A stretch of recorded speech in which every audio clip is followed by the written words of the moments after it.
So hello dear student, কেমন আছো? I hope প্রত্যেকে শুধু ভালো নয়, ভীষণ ভালো আছো। স্ক্রিনের ওপর একটা প্রশ্ন দেখা যাচ্ছে, তাই না? এই প্রশ্নটা আমরা প্রথমে মন দিয়ে পড়বো, বুঝবো, তারপর অঙ্কটা করার চেষ্টা করবো। ওকে, কি বলা হয়েছে দেখো প্রশ্নে।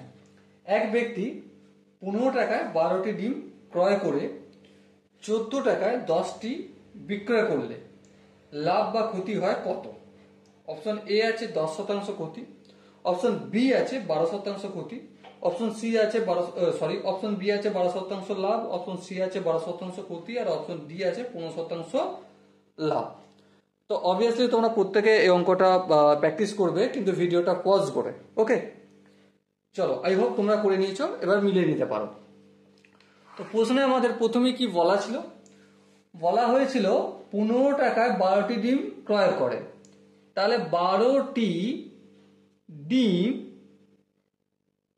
ক্রয় করতে খরচ হয় কত টাকা? খরচ হয় 15 টাকা, তাই না? হ্যাঁ, ঠিক, 15 টাকা। তাহলে 12টি ডিম ক্রয় করতে খরচ হচ্ছে আমার 15 টাকা। তাহলে এবার একটা কথা বলো, একটি ডিম ক্রয় করতে খরচ কত হবে? অবভিয়াসলি 15/12 টাকা। এবার এটাকে যদি একটু ক্যালকুলেশন করি, কত হবে? 5 আর নিচে 4, কি করে হলো? দেখো, 3 5 15 আর হচ্ছে 3 4 12, তাহলে 5/4 টাকা। একটা ডিমের প্রসঙ্গে আমরা গল্প করছি এখন, ঠিক আছে?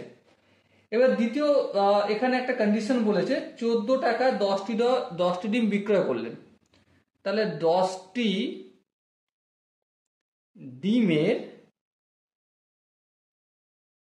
বিক্রয় মূল্য কত? বিক্রয় মূল্য সমান 14 টাকা। হ্যাঁ, ঠিক। তাহলে একটি ডিমের বিক্রয় মূল্য হবে কত? অবভিয়াসলি 14/10 টাকা। এবার এটাকে যদি ক্যালকুলেশন করি, কি পাবো? 7 দুগুণে 14, 5 দুগুণে 10, 7/5 টাকা। ওকে, এবার একটা কথা আমাকে বিচার করে বলো, কি যে একটি ডিম ক্রয় করতে খরচ হয়েছে 5/4 টাকা। হ্যাঁ, ঠিক। আবার একটি ডিম বিক্রয় করে হচ্ছে কত টাকা? 7/5 টাকা। তো লাভ হয়েছে না লস হয়েছে? এটা বোঝার জন্য একটা ছোট্ট টেকনিক দেখাচ্ছি। হালাকি এটা অঙ্কের কোনো পার্ট নয়, তোমরা অন্যভাবেও করতে পারো। কোনটা বড় কোনটা ছোট বুঝতে গেলে এই 5/4 এখানে 7/5 লিখলাম। এবারে দেখো, 5কে 5 দিয়ে গুণ করবো 25 হবে, 4কে 7 দিয়ে গুণ করবো 4 7 28 হবে, ঠিক আছে? আর এখানে তাহলে কোনটা বড় হলো? 5কে 5 দিয়ে গুণ করছি, এটা হচ্ছে ছোট, 4কে 7 দিয়ে গুণ করছি, এটা হচ্ছে বড়। তাহলে সেম 28 এখানে আসছে, মানে এদিকে আমি গ্রেটার দ্যান চিহ্ন দেবো।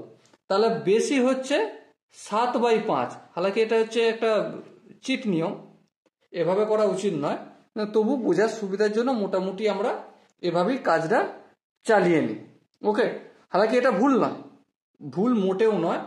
এবার কেউ যদি বলে দাদা এটা সায়েন্টিফিক মেথড বলো, সিম্পল একটা কথা বলবো, 5/4 আর হচ্ছে 7/5 কোনটা বড় নির্ণয় করি আমরা ছোটবেলায় যেমন শিখেছি না? 4 এখানে 5 করলাম, এটা দিয়ে গুণ করব, 7 আর 5 করলাম, এমন দিয়ে গুণ করব যেন হরগুলো সমান হয়ে যায়। তাহলে এখানটা 5 দিয়ে গুণ করবো, এটাও 5 হয়ে যাবে, আর এখানটা 4 দিয়ে গুণ করবো, এখানটাও 4 হয়ে যাবে। তাহলে কি হলো? এটা 25/20, আর এটা হয়ে যাবে 28/20। তাহলে এটা 20-র মধ্যে 28, এটা 20-র মধ্যে 25, কোনটা বড়? অবশ্যই 20-র মধ্যে 28। 20-র মধ্যে 28 মানে 7/5টা বড়। তাহলে এখানে আমরা বুঝতে পারছি লাভ হচ্ছে। হ্যাঁ, ঠিক। এবার একটি ডিমের লাভ কত হচ্ছে? বিক্রয় মূল্য 7/5, তা থেকে বিয়োগ করবো কত? ক্রয় মূল্য, এই 5/4 বিয়োগ করলাম। এবার যদি একটু ক্যালকুলেশন করি, 4 আর 5-এর লসাগু কত? অবভিয়াসলি 20। 20কে 5 দিয়ে ভাগ করলে 4 হয়, 4কে 7 দিয়ে গুণ করলে 4 7 28। 20কে 4 দিয়ে ভাগ করলে 5, 5কে 5 দিয়ে গুণ করলে 5 5 25। এবার 28 থেকে 25 বিয়োগ করলে 3/20। এত টাকা হচ্ছে আমাদের লাভ। ওকে, তো এবারে দেখো, লাভ তো হলো, কিন্তু কতটা লাভ হয়েছে এটা আমার নিউমেরিক্যাল ভ্যালু। এবার এটাকে যদি ভগ্নাংশে কনভার্ট, হালাকি নিউমেরিক্যাল থেকে পার্সেন্টেজে যেতে গেলে প্রথমে আমরা ভগ্নাংশে কনভার্ট করব। তো উপরে আমরা লাভটা লিখবো 3/20, আর নিচে কি লিখবো, নিচে যার সাথে তুলনা করা হচ্ছে। তো অবভিয়াসলি এখানে ক্রয় মূল্য বা বিক্রয় মূল্যের সাথে তুলনা করা হচ্ছে না বা কোনো কিছু উল্লেখ নেই, তো সেহেতু আমরা ক্রয় মূল্যই লিখে দেবো। তো ক্রয় মূল্য কত, 5/4 লিখলাম। এটা হচ্ছে ভগ্নাংশে কনভার্ট হলো, তাহলে 3/20, এটা হচ্ছে ডিভাইডের চিহ্ন, এটা ইন্টু চিহ্ন দিলাম, 5/4টা কি হয়ে যাবে 4/5, 4×1 4, 4×5 20, সো 3/25 হলো হচ্ছে ভগ্নাংশে লাভ। এবার এটা যদি পার্সেন্টেজে কনভার্ট করতে যাই, ইন্টু 100/100 করব, কারণ এর সাথে কিছু নেই মানে কি 1×4, 1 মানে কি 100/100। ওকে, এবার দেখো 25×1 25, 4×25 100, সো 3×4 কত হলো, 3×4 12/100, আর এই 100টাকে আমি হটিয়ে দিয়ে 12% লিখবো। এবার তোমাদের হয়তো মনে প্রশ্ন, দাদা তুমি এটা লিখলে কি করে, কোন যুক্তিতে লিখলে? চলো ছোটবেলার একটা খুব সহজ এক্সাম্পল তোমাদের দিই।